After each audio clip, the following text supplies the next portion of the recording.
माना गया जब सत्ता, शासन और प्रशासन द्वारा पोषित अपराध हुआ करते थे। अच्छी पार्टियां तो ये भी कह रही है कि मध्यावधि चुनाव हो जाएंगे, इसके आसार लगते हैं क्या जदयू को? देखिए, विपक्ष जो है ना, वो थोड़ा सा बातों को ट्विस्ट करके गुमराह करने की कोशिश वो हमेशा करता रहा। चुनाव तो होंगे, ये हम लोग भी स्वीकार कर रहे हैं, चुनाव होंगे बीच में, लेकिन मध्यावधि चुनाव नहीं होंगे, उपचुनाव होंगे। वो कौन लोग होंगे? राष्ट्रीय जनता दल के जो विधायक टूट करके वो एनडीए में सम्मिलित होंगे, जेडीयू में सम्मिलित होंगे, एनडीए के विभिन्न घटक दलों में सम्मिलित होंगे, वो सीटें हो जाएंगी खाली। और जब सीटें हो जाएंगी खाली राष्ट्रीय जनता दल के विधायकों की, तो उसमें होंगे उपचुनाव।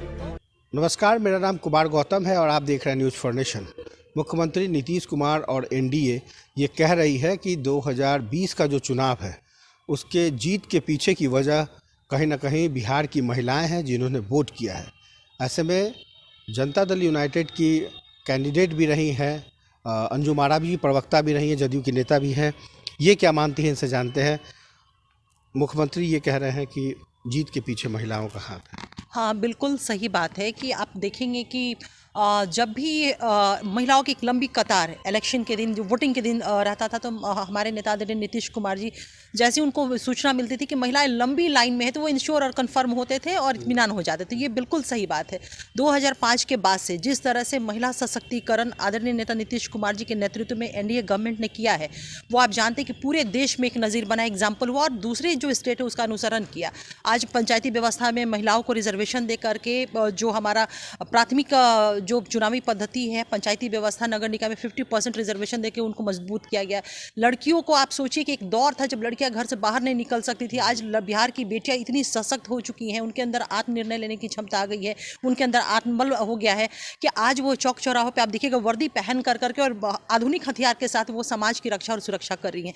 तो महिलाएं बहुत मजबूत हुई हैं, और जो उनकी एक सोच है, महिलाओं की जो सोच है हमारी सरकार को लेकर के, निश्चित रूप से उनका यह स्पष्ट मानना है कि एनडीए के नीतीश कुमार जी के नेतृत्व में जो सरकार है वही महिलाओं को और ज़्यादा मजबूत करेगा। आप देख लीजिए, 35% रिजर्वेशन नौकरियों में मिला उन्हें। आज जो बच्चे स्कूल में नहीं जाया करती थी, उनका जो स्कूल छोड़ने का रेशियो था वो बहुत ज़्यादा था, आज नगण्य है।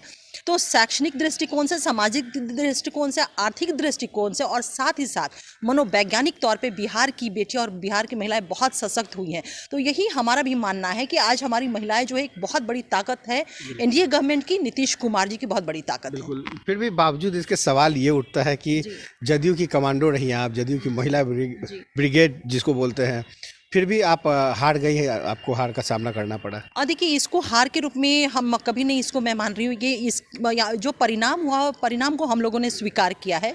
हारना मतलब हारना और बैठ जाना।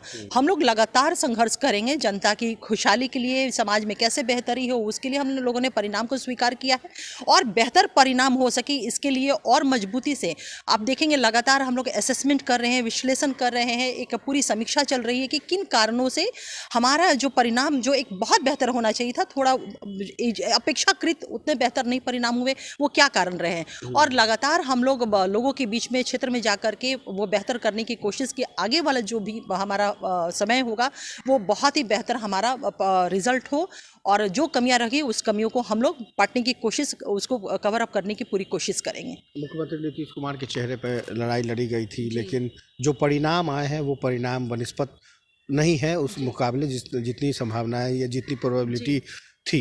जी, देखिए, एक चीज़ तो आप मान लीजिए कि बिहार की आवाम ने जो मैंडेट दिया, आदरणीय नेता नीतीश कुमार जी के नेतृत्व को मैंडेट दिया, बिहार के डेवलपमेंट जो हुए हैं और जो होने हैं, विकासशील जो हमारा बिहार बना, बदहाल बिहार से और हमारा जो बिहार विकासशील बिहार बना, और विकसित बिहार बनाने के लिए बिहार की आवाम ने नीतीश कुमार जी के नेतृत्व को अपना पूर्ण बहुमत दिया। ये हमें समझना होगा, पूर्ण बहुमत दिया। हाँ, ये बात स्पेशली अगर जेडीयू की बात करें तो अपेक्षाकृत हम लोग ये मान रहे हैं, स्वीकार भी कर रहे हैं कि आखिर किन कारणों से जो हमारा एक हमारी जो सोच थी उस हिसाब से वो परिणाम नहीं आए, वो क्या कारण है। समीक्षा चल रही है, और समीक्षा उपरांत जो भी चीज़ें आएंगी उसको निश्चित रूप से हम लोग कवर अप करेंगे। लोजपा ने ठान लिया था कि इस बार जदयू जहाँ जहाँ खड़ी होगी वहाँ वहाँ, तो क्या जदयू के अगेंस्ट में एलजेपी के जो कैंडिडेट थे इसकी वजह से ये हार हुई है, या फिर इसके पीछे कोई और वजह लगती है? देखिए, एक चुनाव में जो परिणाम आते हैं उसके बहुत सारे फैक्टर होते हैं। किसी एक फैक्टर को आप नहीं कह सकते कि इन्हीं कारणों से परिणाम बहुत अच्छा हुआ या नहीं हुआ। बहुत सारे फैक्टर हैं, उन सारी चीज़ों का हम लोग आकलन और असेसमेंट कर रहे हैं।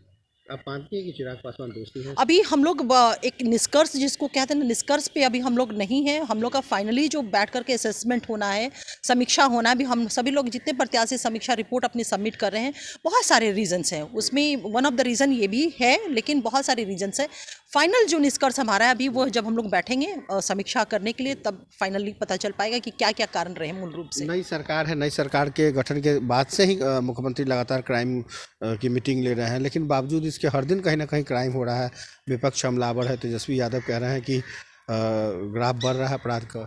देखिए, एक चीज़ हमें समझना होगा कि एक तो पहले अपराध शून्य समाज कभी नहीं रहा है और कभी हो भी नहीं सकता। हाँ, वो रेशियो, वो ग्राफ जो है वो कम होना चाहिए। आज के दिनों में आप देखेंगे कि जो अपराध बढ़ रहे हैं, जो आपने कहा, उसी का परिणाम है कि हमारे माननीय मुख्यमंत्री श्री नीतीश कुमार जी, आप देखिएगा लगातार वो अपने वरीय पुलिस अधिकारियों के साथ, प्रशासनिक अधिकारियों के साथ लगातार वो बैठक करके अपराध को कैसे नियंत्रित किया जा सके, इस पे वो फोकस्ड है और स्पष्ट, बहुत ही एक स्ट्रिक्ट वो डायरेक्शन भी देते हुए वो दिख रहे हैं। तो सरकार की मंशा क्या, सरकार का विल अपराध को लेकर के, जीरो टॉलरेंस हमारा शुरू से अपराध पे रहा है। कानून व्यवस्था हमारी सबसे टॉप प्रियोरिटी लिस्ट में, हमारी सरकार की, हमारे नेता नीतीश कुमार जी की टॉप प्रियोरिटी लिस्ट में है। और एक चीज़ और मैं बता दूं कि वो जमाना गया जब सत्ता, शासन और प्रशासन द्वारा पोषित अपराध हुआ करते थे। सत्ता, शासन, प्रशासन द्वारा जो अपराधी थे वो संरक्षित किए जाते थे। आज एक भी ऐसा केसेस हम लोग चुनौती देते हैं, हमेशा हम लोगों ने चुनौती दिया, विपक्ष को भी दिया है, कि एक भी ऐसा मामला आप दिखा दें जिसका पोषण या जिसका संरक्षण सत्ता, शासन, प्रशासन द्वारा किया गया। कभी नहीं। इमीडिएट उस पर कार्रवाई होती है और जो दोषी है उनकी गिरफ्तारी होती है और विधि सम्मत उस पर दंडात्मक कार्रवाई किया जाता है। तो निश्चित रूप से ये हमारे लिए चुनौती है। अगर ग्राफ थोड़ा सा भी इंक्रीज होता है तो हमारी चुनौती, लेकिन फिर भी ये कहीं ना कहीं हम लोग को एक मतलब ये दिखाता है कि देश का जो अपराध का ग्राफ है, हम 23वें नंबर पे हैं। ऐसा नहीं है कि हम बहुत अग्रणी हैं इस मामले में, हम बहुत नीचे हैं, लेकिन ये हम इससे संतुष्ट नहीं हो सकते। हमारी चुनौती, अगर ग्राफ थोड़ा सा भी इंक्रीज होता है तो वो हमारी चुनौतियां हैं और अपराध के ग्राफ को और हमें नीचे ले जाना है। कोशिश करनी है कि हमारा अपराध मुक्त ये समाज बन सके, क्योंकि कानून व्यवस्था हमारी टॉप प्रियोरिटी है। विपक्षी पार्टियां तो ये भी कह रही है कि मध्यावधि चुनाव हो जाएंगे, इसके आसार लगते हैं क्या जदयू को? देखिए, विपक्ष जो है ना, वो थोड़ा सा बातों को ट्विस्ट करके गुमराह करने की कोशिश वो हमेशा करता रहा। चुनाव तो होंगे, ये हम लोग भी स्वीकार कर रहे हैं, चुनाव होंगे बीच में, लेकिन मध्यावधि चुनाव नहीं होंगे, उपचुनाव होंगे। वो कौन लोग होंगे? राष्ट्रीय जनता दल के जो विधायक टूट करके वो एनडीए में सम्मिलित होंगे, जेडीयू में सम्मिलित होंगे, एनडीए के विभिन्न घटक दलों में सम्मिलित होंगे, वो सीटें हो जाएंगी खाली। और जब सीटें हो जाएंगी खाली राष्ट्रीय जनता दल के विधायकों की, तो उसमें होंगे उपचुनाव। तो विपक्ष को ये कहना चाहिए कि उपचुनाव होना है, मध्यावधि चुनाव नहीं होना है, क्योंकि बिहार की जनता ने स्पष्ट, क्लियर कट अपना मैंडेट एनडीए के पक्ष में नीतीश कुमार जी के नेतृत्व को दिया है। किस लिए?